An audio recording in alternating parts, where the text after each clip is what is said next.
So just a couple housekeeping items. I am Bridget Wilkinson, Executive Director of the One Valley Community Foundation. It is such a pleasure to have all of you here today. The One Valley's mission is to connect people who care to causes that matter to build a better community. We believe that when our nonprofit community is thriving, that we're all thriving. So that is so much of the role of the work that we do, but also the importance of the Nonprofit Cafe, which is providing free professional development for our nonprofit leaders, but also providing you a chance to get to know each other as professionals. So that is part of our goal today, and we're so glad that you're with us. So a couple housekeeping items. If you can keep yourself muted during our presentation, we're going to have a couple breakout sessions today, so there will be opportunities to connect with your peers. And at the end, we'll have some question and answer time as well with our panelists. So I would say if you have questions that spark for you, take notes, write them down so that we can answer them at the end. And if you want to locate your chat button, it's down at the bottom of your screen, and if you want to add your name and your organization to the chat button and just introduce yourself to the group, we'd love to hear from you. So if you want to take a moment and write your name and your organization using the chat function, which is at the bottom of your screen, that would be wonderful.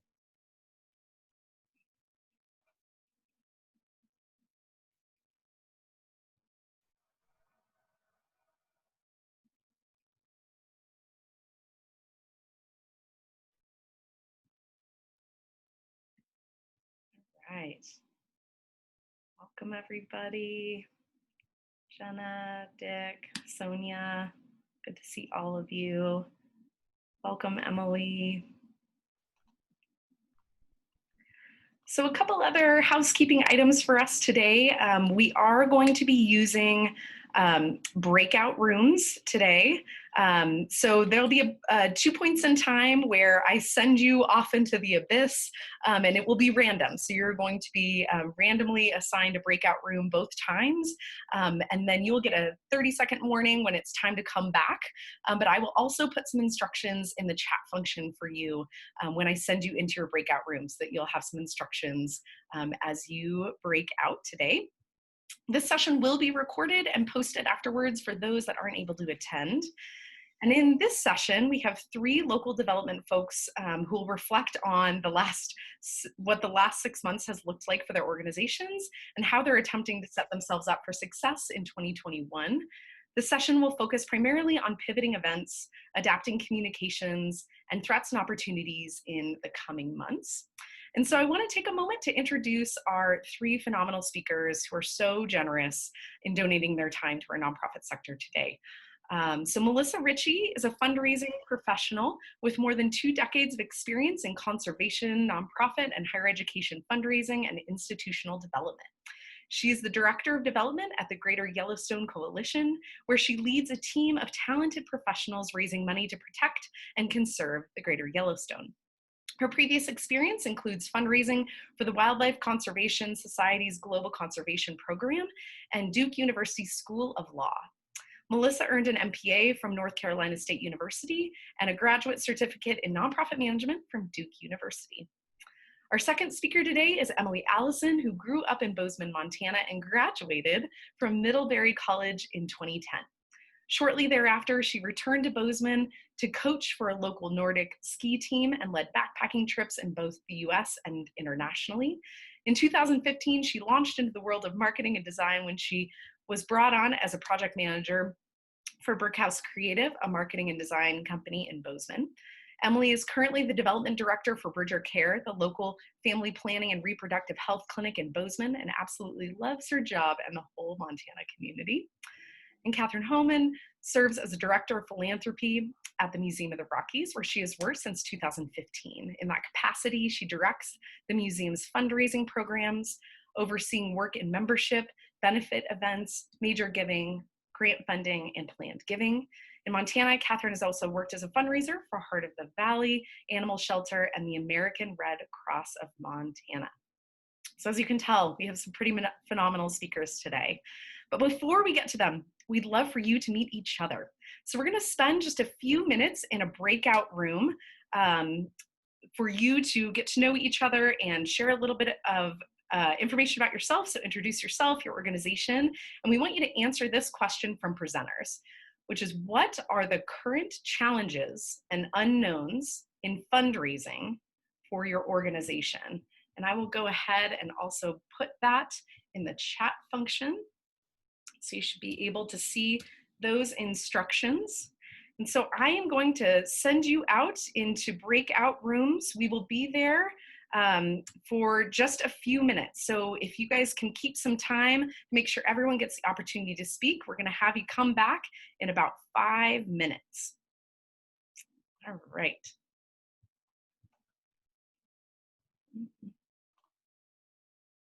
Okay, so we will have you come back shortly. See you soon.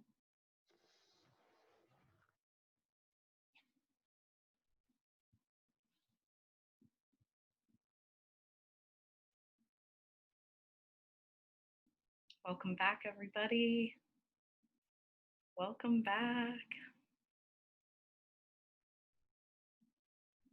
Welcome back.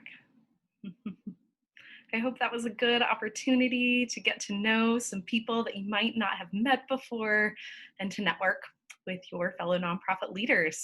So to keep us moving today, I have the privilege of introducing you to Melissa Richey. She's going to be kicking off our topic today. So without further ado, I'm going to pass it over to Melissa. Hi, everyone. I really appreciate that chance to chat with you all today. And I'll just say, when Maggie contacted me from the Community Foundation just 4 or 5 weeks ago, they normally plan way in advance. And I think the topic that they had chosen for this time of year wasn't relevant in this time of COVID. And so she approached me and said, hey, would you be willing to give a talk? And would you be willing to talk about fundraising during COVID, especially as we approach year end? And I thought about it before I answered her email, and I thought, what would be the most relevant, most important thing that I could share? And I realized that just GYC, or the Greater Yellowstone Coalition's perspective, might not be that interesting. So I thought about, we're blessed in Bozeman with just a ton of really awesome philanthropy professionals. And so I thought of some of my favorite people who I haven't reached out to in a long, long time, Kathryn, Hohmann, and Emily, Allison. They're both just rock stars. And I thought, their perspectives and the organizations that they work with, very different from the Greater Yellowstone Coalition, that just hearing from a diversity and variety of types of organizations might be more useful for our community. So I wanted to just share that. And then just thinking about, there's so much going on right now. It's not just a pandemic. It's not just an election.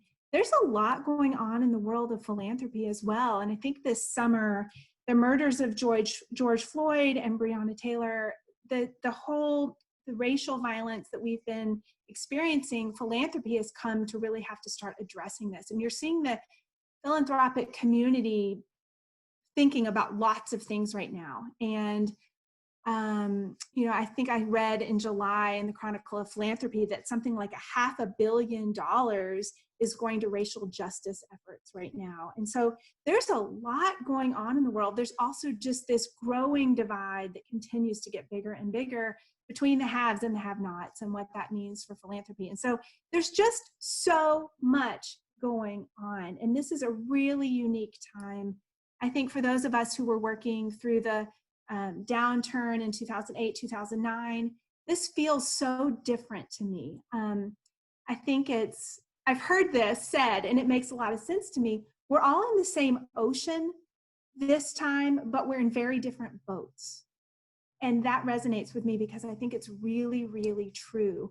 There are a lot of organizations that brought in a lot of new donors through this, a lot of social service organizations, people who want to help and giving them money, and they're worried, what's 2021 going to look like? We had a good year in 2020. We've been able to really ramp up our services and help more people, but are we going to be able to sustain that? And I certainly don't have the answers to that, but I just feel like there's so much going on, and philanthropy in general, there's just a lot going on. And then I also want to give a shout out to working parents who are, maybe none of them can join because they're just frazzled and crazy. But for those of us who are homeschooling our children on top of dealing with all of these things as well. It's just a crazy time. And I feel like we're just being pulled in lots of directions. And so I want to acknowledge that.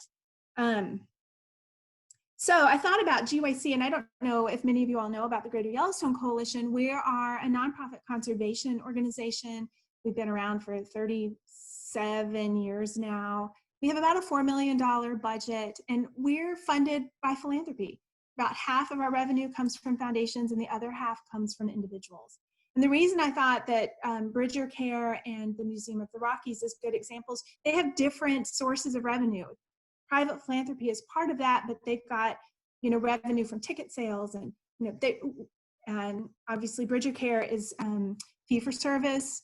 They get government grants. We get lots of different things, and Emily and Kathryn will talk about that. But I just wanted to provide a diversity of experience, and so we chatted as a group, Emily, Kathryn, and I, about what would we like to share, and we're going to focus on events and how we've pivoted communications and what our plans are for 2021. And then we thought we'd each provide some key takeaways as we leave our sections. And then we're going to break up into breakout groups again. And I think there's also going to be some time for Q&A. I wanted to get started. So Greater Yellowstone Coalition, in early March, we had a board meeting. It was the first weekend in March, and we had people from all over the country in Bozeman, eating buffets. And I mean, I'm so lucky that it wasn't a super spreader event. And we were planning events. We had events planned all over the country and all over the ecosystem at that point. Idaho Falls, San Francisco, Washington, D.C. We just had lots of things planned, and we had to cancel everything. And, those face-to-face events, we've relied on that face-to-face communications to keep our donors engaged for always. And we also do wildlife trips. We had one planned for June, and we have people who love that. Our donors love to come. They always are looking for an excuse to come to the ecosystem. And we canceled all of it. And we immediately started doing a lot of scenario planning. What's going to happen if the sky falls? And is the economy going to tank? We don't know. And we still don't know. There's just so much uncertainty. And so we pivoted to a lot of communication. And I actually kind of thought we were almost over communicating and maybe overdoing it, but that was our strategy. We have a good communications team, and we really started talking to our people and offering them opportunities to share things with us. We were asking them to share their favorite memories of Greater Yellowstone, and it was interesting. People were responding, so it's like they wanted an excuse to do something. So we were reaching out and not asking them for money, but we were asking them to share experiences and pictures and things. And then on my side, with our major donors, we spent a lot of time looking at our foundation donors and our major donors, especially those that give restricted funding. And we went through our budget line by line, and we looked at what were we still going to be able to achieve and what were we not going to be able to achieve. And we talked to those donors up front very quickly and kept in really close communication with them, because there was just certainly a lot of unknown. And I think that worked well. A lot of our foundation funders were very quick to say, look, they were a little more flexible with how the money could be spent, which was really great. But I think it's important, and I want to share, I think it's really important to communicate and address the elephant in the room. You really need to tell your people how the pandemic is affecting you. Some organizations really had to pivot, and they weren't able to do their work. But you're still a vital organization, and we when this pandemic is over, we don't want to lose our really good organizations. And so I think it's important to communicate. Let's see, we also went through a leadership transition. Sarah at the YMCA was just sharing that that's happening at her organization right now too. That threw us for, all of a sudden here we are in this pandemic with all of this uncertainty, and we're looking for a new executive director. We did end up hiring, we did a national search, but we ended up hiring from within. And I think that was good for stability. We had somebody who worked at the Greater Yellowstone Coalition for 17 years who took that on. And that was really important continuity for our donors who knew Scott. So back to events,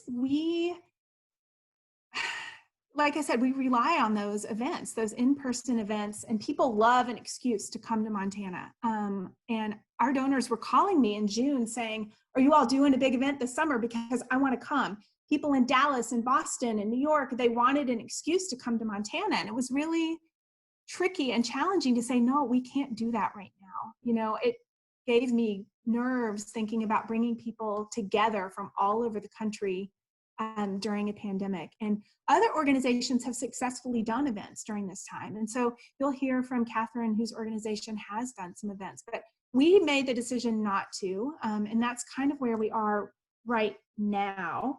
And so we pivoted to doing some things on Zoom.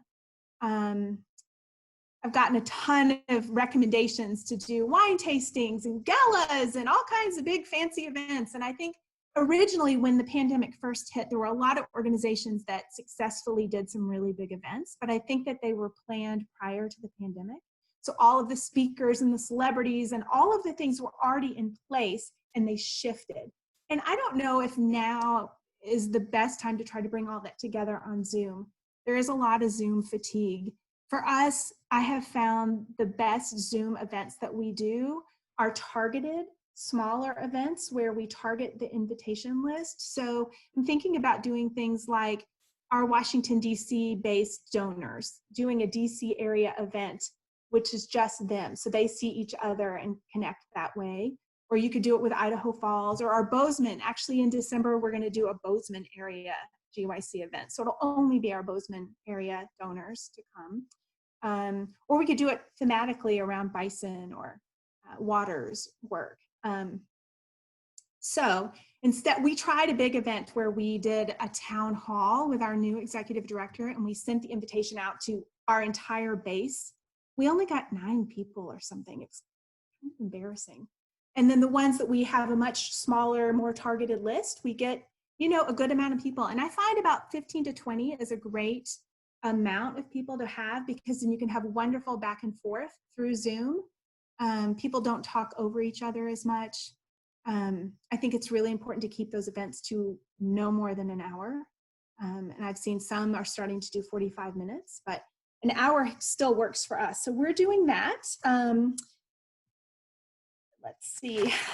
I think the targeted events over a theme is good, but I do worry, I will say, how long can we keep this up without bringing our people together? And so that is a worry of mine. I will say that we've been doing one-on-one meetings as well. You know, throughout the summer, we were meeting donors for hikes and walks, and we were doing things outside. Scott, our new ED, and I went to Jackson to visit with some of our donors. One thing that we found that just blew me away, I had no idea, people really want to talk right now. So meetings with donors that normally would have been an hour, they were 2 hours. And there were times when we were just like, couldn't get out because people wanted to talk. We were not meeting with people in their houses. We weren't meeting at restaurants. We were meeting with, you know, we were sitting there, socially distanced, masks on. And those went well. And I do wonder, as we're going into the winter, those kinds of meetings are going to be really challenging. And so keeping our people engaged is going to be tricky. But I do think right now for us, for GYC, one of the most important things is keeping our good donors close to us. So calling them. People are answering the phone more than ever. That's surprising to me. Back to communications, I'll say that we're still doing our appeal process. We're doing 4 appeals per year. Randomly in 2020, our spring appeal went out early. It went out in February. So we weren't faced with, right as everything came crashing to a close in mid-March, sending an appeal out. We had already sent our appeal out, and we got lucky that way. And I think you have to address that we're in a pandemic, but we still were doing all of our appeal processes. We've always done it. I heard from people, you shouldn't send mail appeals. Nobody's opening their mail. Well, people responded via mail. So we continue to do that. And I think that was good for us. We do our e-appeals as well. And I do think people are doing different things across the country. So really pay attention to just what's happening. And I do think you have to continue to ask. That's another thing, is that some nonprofits that I talk to and some that I work with, and in a board capacity, and others were really worried about asking during a pandemic because they weren't working directly with healthcare workers or social services or people directly affected by the pandemic. And they were worried about asking that they'd be taking away support that would go to help people who are being affected by the pandemic. And I will say, this is something that's always true. Our donors choose who they want to give to, period. We don't control that. So we ask and we let them decide. And it's always been that way. And if they appreciate what you're doing and they want to see you continue, they're going to give. So I do think you have to give. And a lot of our donors have the capacity to give to many organizations. And I think I heard in our little breakout group, Eleanor from the American Computer Museum, she said, what are people going to give to? And I do think people's priorities are changing. And so that is an unknown. We just don't know.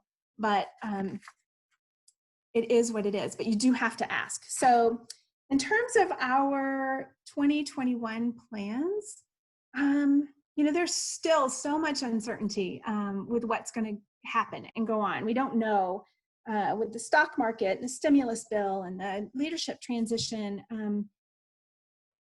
There's a lot. And so, but our fundraising plan for GYC, it really looks similar to our fundraising plan from last year. I budgeted for events. So I've got money for events and travel if I need them. We may not need them, but I have the flexibility to do things and think creatively about bringing people together and engaging our people. And so, we have a good team, but we're short-staffed. I had someone leave my team last year in January, and I was going to hire right as the pandemic hit, and I put that on hold. We're going to hire. I didn't want to bring somebody in during this odd time, and I never thought that it would last this long, but here we still are. And so there's that. Let's see, but our plan is really focused on, for us, renewals and reactivating our lapsed donors rather than on bringing in new donors. And I think that's different for GYC. Some organizations, especially those social service organizations, have brought in a lot of new donors. And so, their goal would be focused on bringing in that second gift, which can be one of the hardest gifts to bring in. But once you get the second gift, you get your donors to keep giving. But again, for GYC, our focus isn't necessarily on new donors right now. It's holding our good donors close and just keeping them giving. We're really focusing on stewardship efforts in our board. We've got a wonderful board. They're getting even more involved and calling donors to say thank you, that kind of thing. We're trying to get creative with events and outreach. I need to probably get more creative than I've been, depending on how long this goes. And we're continuing to use data to drive our decision making. So that's where GYC is. I think my takeaways for you all is call more, call right now because people are answering their phones. Trust your instincts.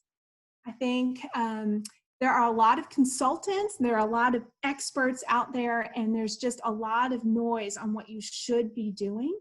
And that's been really tricky. Board members saying, well, you should do X, Y, and Z. You're the expert on your organization and you know what you need. So I would really say trust your instincts. You can't do everything. So don't say yes to everything. It's okay to say no.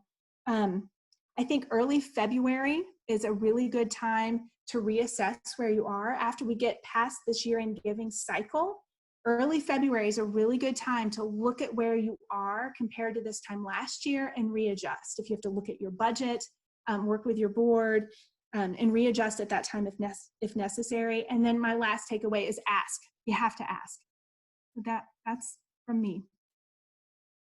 Wonderful. Thank you so much, Melissa. And team, if you've been following our chat, I've been just taking some of her takeaways and putting them in the chat for you. Those have been wonderful. Thank you, Melissa. Emily, you're up next. All right. Hi, everyone. It's so nice to see so many familiar faces. For those who don't know me, I'm Emily. My pronouns are she, her, and I'm the development director at Bridger Care, which is the local nonprofit reproductive and sexual health care clinic that serves South Central Montana. One thing I wanted to point out is that this is fun for me to hear what Melissa just said, because we decided on the big topics, but we didn't talk in detail about what we were going to say. So you might notice that there's like recurring themes. So maybe giving a little bit of evidence that similar things are working for organizations that are national or hyperlocal, like Bridger Care. So just pointing that out. And I wanted to also say that I said yes to presenting today, mostly because I really wanted a chance to learn from all of you. So I hope we can leave a lot of time at the end to continue this discussion. And I also said yes because I thought that maybe sharing what our experience at Bridger Care has been for the last 6 months might validate a lot of what you all are feeling and going through. So today, I'm just going to talk about how COVID has impacted Bridger Care, how we've pivoted our events and communications and donor meetings, and then what we're keeping an eye on in terms of future threats and opportunities, and then a couple key takeaways at the end. So in summary, because of the fallout from COVID, Bridger Care came out of the shelter in place and the first couple months with about a $500,000 shortfall. So we were certainly hit hard, like a lot of our local nonprofits. And the good news is that we've largely recovered from that. And that has happened for us for a couple reasons. One is that we're getting more federal and state money than ever before. In the last decade, at least, family planning hasn't really been the golden child for getting state and federal funding because some see our work as controversial. So that's a nice silver lining for our organization. Secondly, we're seeing people at all donation levels being more generous than ever before. We're seeing people giving more and giving more often, and I hope that's something other organizations are seeing.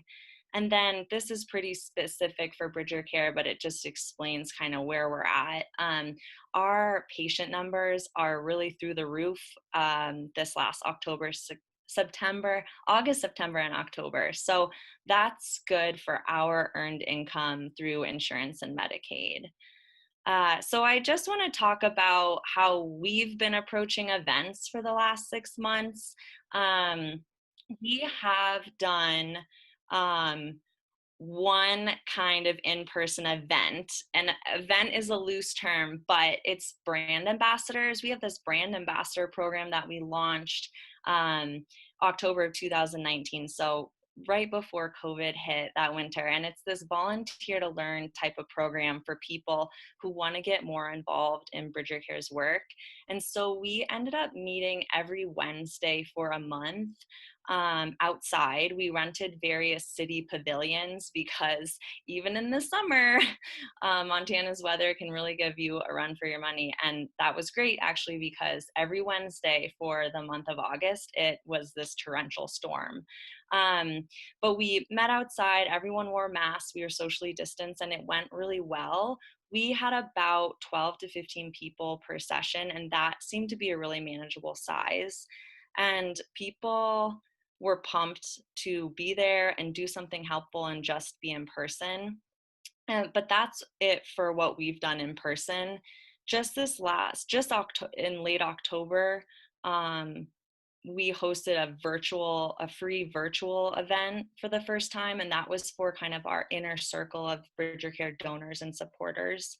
And I'd say the tech was the most stressful part. We had some videos and transitions, and you just are like hoping beyond hope for no tech gremlins to come screw everything up. But in the end, despite the stress, it was really worth the engagement. And we had about 60 people tune in.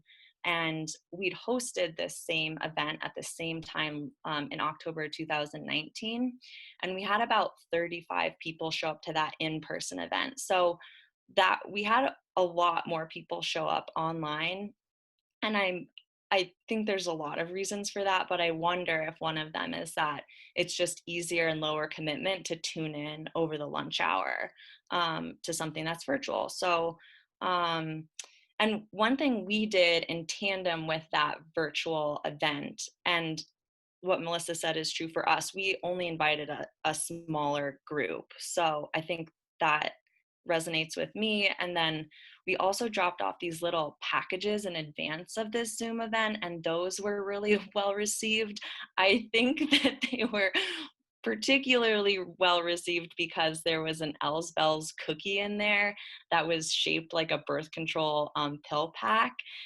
So that was an automatic hit. But I do think that that item, that physical thing, might have helped increase people's commitment to the event itself, and even just helped remind them that it was happening. Um, and I've heard from multiple environmental nonprofits that are either statewide or even national that, like Melissa said, people are really loving those 1 hour events. So like book clubs, special speakers, updates, election like insight when that was relevant.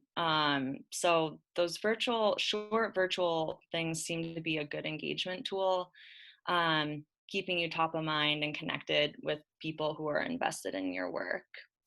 So in terms of fundraising, big fundraising events, we are canceling our big Sweet Tooth Ball annual fundraiser, which is normally in February. We can't get 300 people together. The silver lining is that that's saving us a lot of time that can be used elsewhere. I have attended a number of virtual fundraisers like Havens and Bridger Ski Foundations that have gone super well. But we're gonna copy the library. I don't actually know if they're on this call, but they did a non-event where there's like no virtual component at all. And we are gonna copy them and just keep it really simple this year. So what this break from 35 years of Sweet Tooth Ball is kind of giving us this space to reimagine, like, what do we want events to look like for Bridger Care moving forward, and like what do we want to do, and what should they look like in the future. And so things I've just been thinking about is like, should Sweet Tooth Ball be every other year? Like I know GVLT does the Evening on the Land just every other year, and that keeps it like, saves you time, and it keeps it just like really special event. And or like I have these dreams sometimes of never doing Sweet Tooth Ball again and just focusing on smaller house parties or those like smaller particular like groups of people together. And another thing I'm wondering right now is like, should we continue with those periodic like virtual events after COVID is done, because they do seem to be a great way to keep donors excited about your work. So moving on to communications and donor meetings, I never knew if people were reading our e-news blasts, and I would send them out about once a month. They go to around 2,000 people, and they'd have like, hey, there's a pint night coming up, and here's a blog post we wrote, and they weren't very interesting, frankly, and I just did it out of like obligation, knowing like it's a good thing to do. But then COVID hit, and I started making them way better because everything just felt so important and intense. And it was like, if you're gonna reach out, you like really have to have something to say. So I started giving like more of a voice to the e-news, my voice. And I included like funny pictures and animal videos and like dance videos. And I try and send those out twice a month now. And I've gotten a lot of really positive feedback, like so affirming to know someone's reading them and they like really like them. Like I had a donor just reply the other day and say, you make me laugh. And I think that goes a long way right now. So I think being real and informal is really working for us, at least. In terms of fundraising, communications, and appeals, feels really tricky and nuanced right now, but what we are hearing from donors and trying to do, hopefully successfully, is to balance this story of need in addition to a story of hope. So balancing that like donor psychology around giving and best practices of like how you get people to give, and also the recognition that this is just such an unprecedented time that merits a real human response. So there's so much bad news out there right now, and people seem to want to look to the future and see what's possible and be a part of that positive change. And I think that nonprofits are in a really unique position to provide that vision, and we can provide an outlet for that agency and good. And then in terms of in-person or donor meetings, like one-on-one, I have done no Zoom meetings. I probably should, but I haven't done any. So far, I've met people to walk outside at like Story Mill Park or Pete's Hill, or sit outside on like a picnic table. And that kind of transitions me into looking to the future. Like, that's going to be a lot harder in the winter, and COVID cases are spiking. It's hard to host anything outside at all. So that's just all the COVID and winter like duality is going to make our work even more challenging. Thinking more about future kind of threats and opportunities, I would say Bridger Care specifically is like really looking at the Montana legislative session, the new administration nationally, and like the Supreme Court makeup and decisions. And we're watching that and keeping an eye on it, because we know this will have a huge impact, like economically, socially, on healthcare, which will affect both our patients and donors. And then I really wanted to say this. I think while there's a lot of hope for a vaccine in 2021, things are going to be pretty dark this winter. And I was pretty disappointed in the decision of many foundations to either not open up emergency funding, or not really pivot their funding focus last spring. I was really surprised when I'd hear from boards and say like, oh, thanks, like our board only meets in April, so we'll get back to you in 2020. There just wasn't always a sense of urgency. The most shocking thing was that a foundation pulled their funding from Bridger Care, funding that supports survivors of domestic violence to access care. And because they were giving it instead to those affected by the pandemic. And I just wanted to like shake my computer and be like, we're all affected by the pandemic, like our whole nonprofit community. And so I just feel like this can't be said enough. Like, foundations and individuals with means, like, this is your moment to shine and really step up. And this is the rainy day that you've been saving up for. So let's release and give like 5 times as much money as normal. I know that this may or may not be the right group to say this to, but if you care about like social justice and Black Lives Matter and healthy and thriving communities, like, we all have to examine what we're willing to give up and give away to make that dream a reality.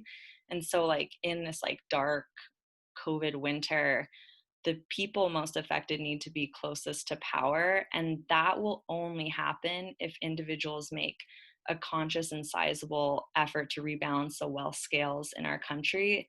And I just don't think we can have these conversations without recognizing how that larger context affects and informs our reality. So anyway, on to my 3 takeaways. 1, communication. So have super regular communications with your supporters. We at Bridger Care are doing far more just like outreach communications with updates and invitations to like engage and join us for something virtual or advocate than asking for money. So like sending emails when you actually have something to say. And I'm seeing like that conditions our supporters to want to open our e-news, because they're excited to like see a funny video and hear what's going on. And then I'm hoping that like when it comes to asking for money, they like really know it matters, because I don't do that all the time. Events wise, we are reimagining Sweet Tooth Ball, but I'm going to plug this for One Valley. I'm already pumped for Give Big.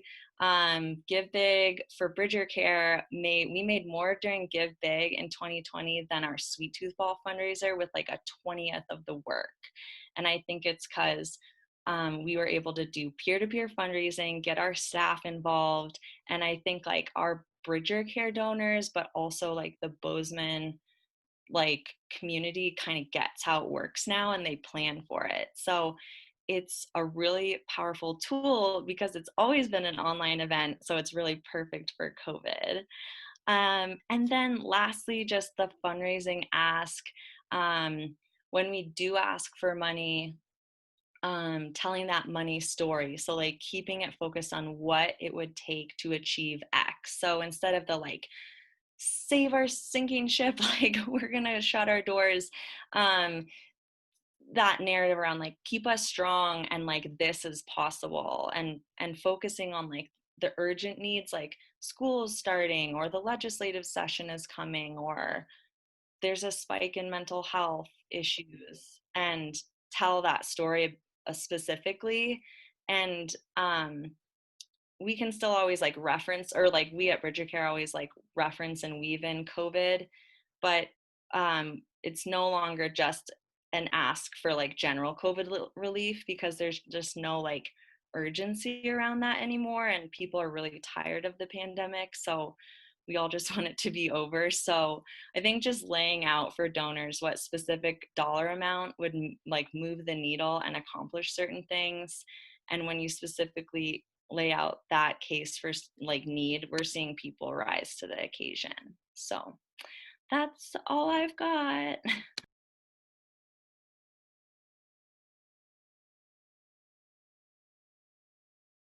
Wonderful. Thank you so much, Emily. Really appreciate your thoughts on that. And for our final speaker today, before we move into our breakout room, I want to introduce Kathryn. So Kathryn, take it away. Hi, everybody. Thanks for joining us. This is always great. I think a lot of times fundraisers are off there and chasing dollars and trying to form relationships, and we form relationships with everybody but ourselves. So I'm glad we're having this talk so we can see each other. And fundraising is so rewarding, and I think it's also really, it calls on us to be, to connect and also to be super nimble, and that's what we've had to do this year at Museum of the Rockies. I am really proud to say that we knew already this year in 2020 than we did in 2019. This was just all hands on deck. It was kind of just the clarion call for everyone. I work with a team of 3 others here at Museum of the Rockies, and it was pretty clear that we were going along having the greatest year ever in 2020. We had opened this exhibit, Reptiles, the Deadly and the Beautiful, or the Beautiful and the Deadly, and we had all the reptiles in the museum. We had our opening of that event, and we literally had a traffic jam on the way to the Museum of the Rockies. And I was telling my colleagues that I want to live in a world where there's a traffic jam on the way to a museum. That's the kind of world I want to be in. And then all of a sudden, everything changed. We were shut down, and we had this exhibit that had cost us about $260,000. The reptiles were in the museum, but the visitors weren't. And it was just, everything was going along, and we ran aground. The motor was still going, but there was no water under the boat. We soon did an analysis and discovered that about 40% of the museum's overall revenue, I'm not talking about fundraising, but just the whole revenue pie, comes from gate receipts and the museum, the store, the gift shop. Another about 15% comes from programs that we offer to the public, things like the kids camp and all of these other things that we discount for members, but we also charge for. So our business model was really about getting a lot of money from people who came to the museum, be they tourists or members, and all of a sudden things were just kind of flying apart. So we took a stock of the situation, did this analysis, and came up with a really clear idea of the fundraising revenue. Where was that coming from? So what were the buckets? Some of it was grants, some of it was individual donors, sponsorships of events, and we really got good at sort of doing where the baseline was in terms of funding revenue. I spent about 4 or 5 days just close the door, stare at those spreadsheets, look back, see how that revenue picture had evolved. And it was clearly because the museum made some choices about having these major events, counting on tourists coming to town, and slowly growing that over a period of years. So the pivot was literally a couple of days. We sat down and we came up with what we called the Close the Gap Challenge. And this was done with some really activist board of trustees members, my team. We brought in a couple of financial people. We have a strong kind of financial committee, and we really looked at what it was going to take to close that gap. And once we had that gap identified and everybody really focused on here we are now, here's where we need to be, it was super clarifying. Because I think in fundraising, we do a lot of things and they feel really intentional, but they don't always target where that revenue is coming from and what we could tune up. So one of the assumptions on our Close the Gap Challenge, which is about 520,000, by the way, that we needed to narrow that gap, was we're going to have to take a really hard look at events. So one of the first events that we outright canceled is called the Wine and Culinary Classic. It's kind of a tried and true. It's sort of a franchise that we do. It's old enough to vote. And I have always felt, by the way, over my time at the Museum of the Rockies, that the juice is not worth the squeeze. We hire about 20 caterers. We offer people 80 to 100 wines. We have it in a big tent, which costs $28,000 to rent. And we invite between 375 and 425 people. And the event is something that I've always felt as a fundraiser needed some analysis. Well, I had my moment because there was no way we were going to get 425 people together in a space and have them talking and laughing and drinking wine. So that decision was made for us.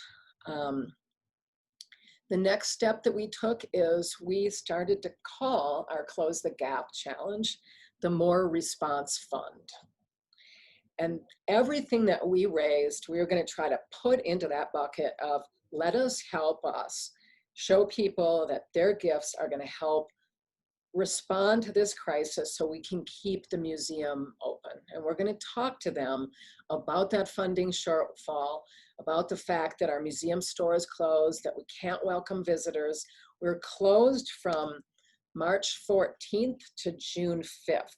So the money hemorrhage was ongoing. And we actually overtly talked to donors and talked about this More Response Fund. We sent out our first fundraising appeal just outlining where we were. We made a very overt call that this is about saving Museum of the Rockies. So we did that first fundraising appeal. We sat down with some givers and talked about that gap and closing it and could they help us. Some of that was initially online and via Zoom, but I increasingly got out there and met people face to face. So that was something that I started doing immediately when I returned to work at the museum. Then we decided, okay, can we do an event that is a real, actually live, in-person event, and could that happen in the fall? When we started planning it, we naively thought that COVID was going to be under control. We didn't think it was we thought it was going to be with us, but we thought it was going to be much more under control than it turned out to be. So we still decided we're going to go forward with this event. We called it Evening at the museum, and we started planning around it. We created a host committee of people who were really bold and really activist on this whole thing. We're having this in-person event. And at first I was kind of scratching my head, but the momentum and their enthusiasm was really catchy. It was really infectious. We designed this host committee of 5 people who decided they were going to leverage $10,000 of their own and reach out to people and try to magnify that effort by about 4. Pretty soon we were selling tables. It was all really going well. We were going to have a reception leading into the event with 150 people, and then have a small event of 100 people that was going to be a seated dinner. Well, I submitted the plan to the health department. No, you're not going to do any such thing. So that was just like really wounding of this effort with these fabulous people on this host committee. And they said, wait, let's really start thinking about how to recast this. So working with the health department, we decided we were going to change evening at the museum to evenings at the museum. 2 nights of 50 people, socially distanced, keep them in their pods, seat them at tables, bring them their food, confine them and bring them the beverages, have them in a staggered flow through the museum, and really try to control this whole thing. We're going to take their temperatures as they arrive. We're going to insist on a mask. If they don't have a mask, we're going to give them the wonderful branded Museum of the Rockies mask. So off we went. And the enthusiasm on this event built and built and built. We ended up coming out of this having raised more with 100 people. We canceled the reception. More with 100 people than we were ever able to raise with the 425 at the Wine and Culinary Classic. Victory.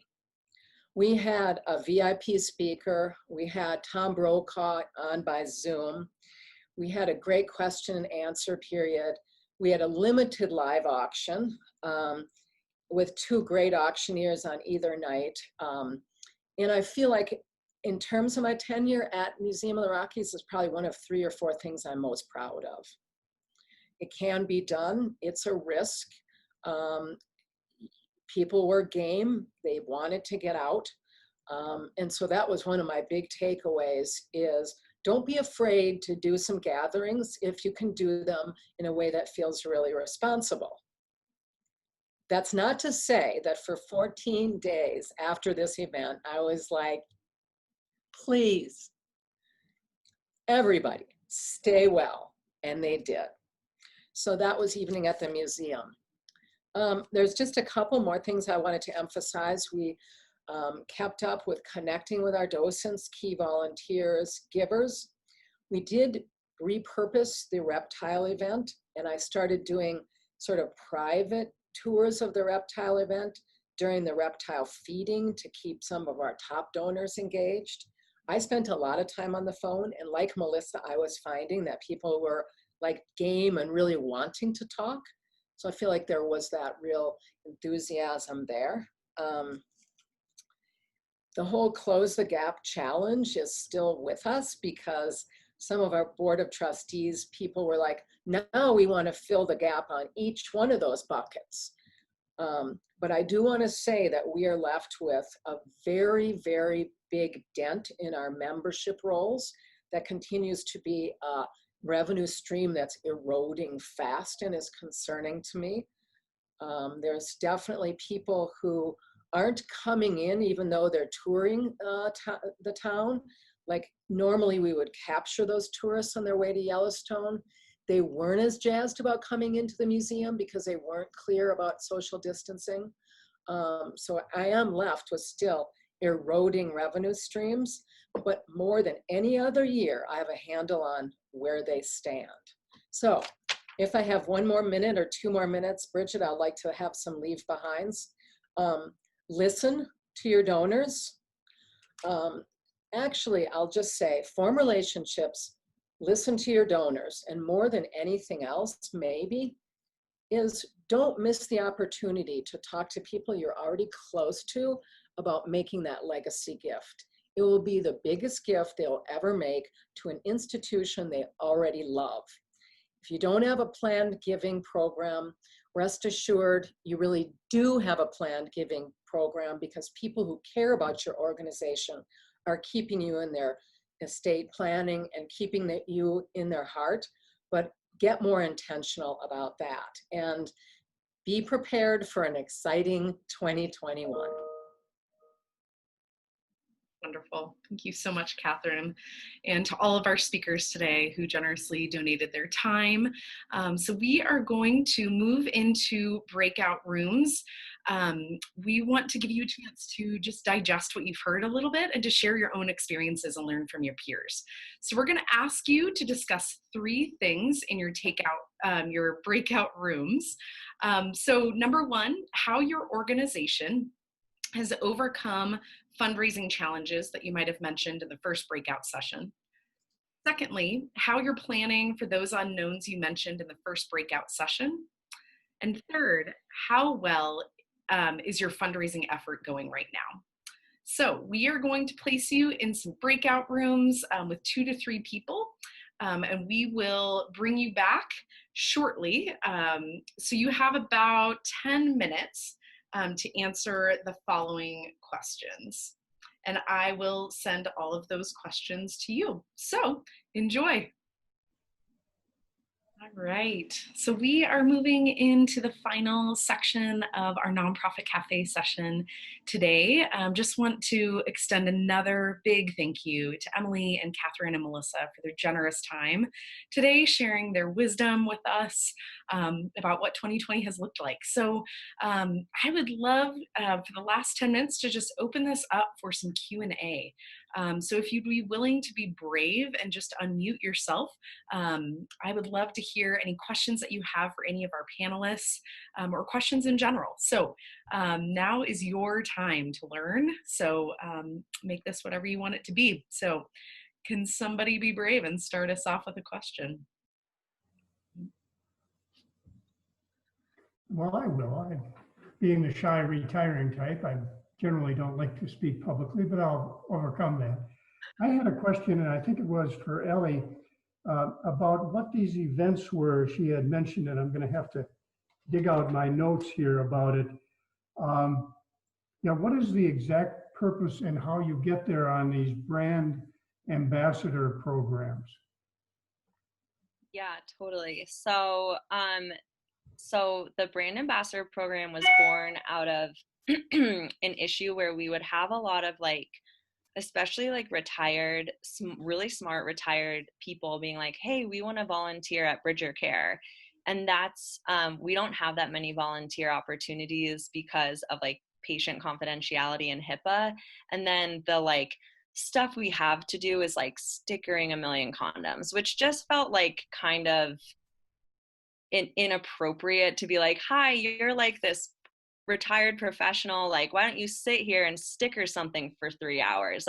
That's what we would give high school kids and interns. So we were just sort of at a loss of how to engage these people that really wanted to be more involved. And then in addition to that, what we kept running into is there's so much misinformation out there about what does Bridger Care do and who is Bridger Care for? Is it just for people with no money, or can anyone go there? Is it just for women, or can people of all genders go there? And so we were like, maybe there's a solution where we can kind of weave these 2 things together and basically give people this little Bridger Care University almost for a month, where they come in and they learn a bunch of stuff, and we have guest speakers, and we do fun activities and have discussions, and then they leave being like, oh, I know all this stuff, and now my job is to go chirp out Bridger Care in the community and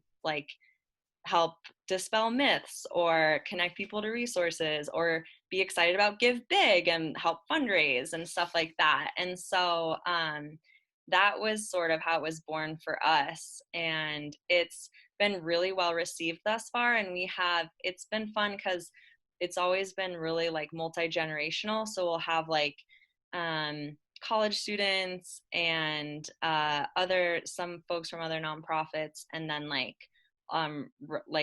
older donors. And so it's fun to hear people will tell stories and come from different lived experiences. And so it's been really good for us. It takes a lot of work, but it's been great for us. Thanks for sharing, Emily. What are some other questions that you have, or even thoughts and takeaways from today from speakers? Something that you learned, something that that you'll leave with today. Emily, Laura, Cameron, Kyla. I had a question for Kathryn. Thanks everybody for your sharing today. I was curious, the evenings at the museum were so successful. Do you envision that potentially being in addition to or replacing the Culinary Classic, the Wine Classic moving forward, or how might those two weave together or not? Hi, Emily. It's good to see you. I guess you're going to go for a hike after this. So we have a full slate of 2021 events, and we won't be having the Wine Classic again. We're probably going to keep doing these events where people are kind of confined within the group that they came with or phased through a facility or something. Really looking forward to being able to go back outside and hold some things on the museum grounds. We also did something this fall, and it got super cold and we kind of got clobbered by the weather, but it was called Chilling Campfire Tours, and it was a real affordable kind of event for members. And so, yeah, we're going to have a bit ambitious 2021 fundraising event. And in my view, the Wine and Culinary Classic is going to be retired just indefinitely. That would be my goal, because again, it's that, what do you put in? Do people have a great time, but are you overdoing this event so that it's so complicated? I'll just go back to one that I used to be involved with at a place I worked and you did too, and that was called Wolfstock, which was this kind of three-ring circus for pet lovers, but it got more and more complicated every year we did it. So yeah, I think we've really got to get focused on effort in, revenue out. What a big shift for your organization. That's so interesting, Kathryn. Thanks for sharing that. Anybody else have thoughts or takeaways? Yeah, Emily. I have a question that was in our breakout group that we sort of started talking about and then came back to the full group. But if anyone has any great strategies on how they're going to meet with donors in person with the cold, dark winter and COVID right now. Good question. Anyone have thoughts on that? This is such a tough one because I keep thinking that, wow, people don't want to meet or they want to meet and go for a walk, but then there's some donors who want to meet in a small coffee shop and don't want me to wear a mask. That's a challenge. I think there is a challenge, and I think that Kathryn has just brought it up. There are people who are reluctant to meet, and then there's a group that still wants to do it. I think that in the overall picture, there's probably three things to think about.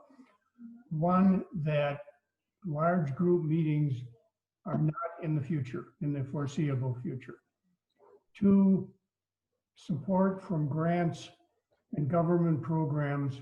There are other higher priorities than not-for-profits generally. They're COVID related and they're social justice related.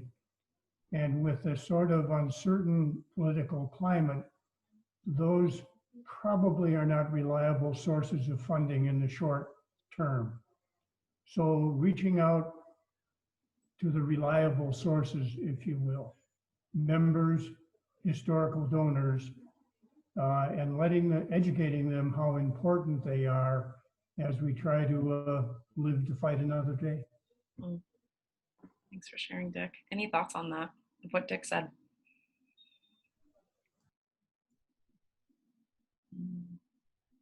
Any final questions? Got about 2 minutes left.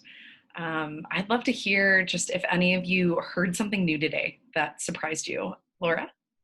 I don't know if it fits into that category, but I just want to echo something that Emily said that resonated with me.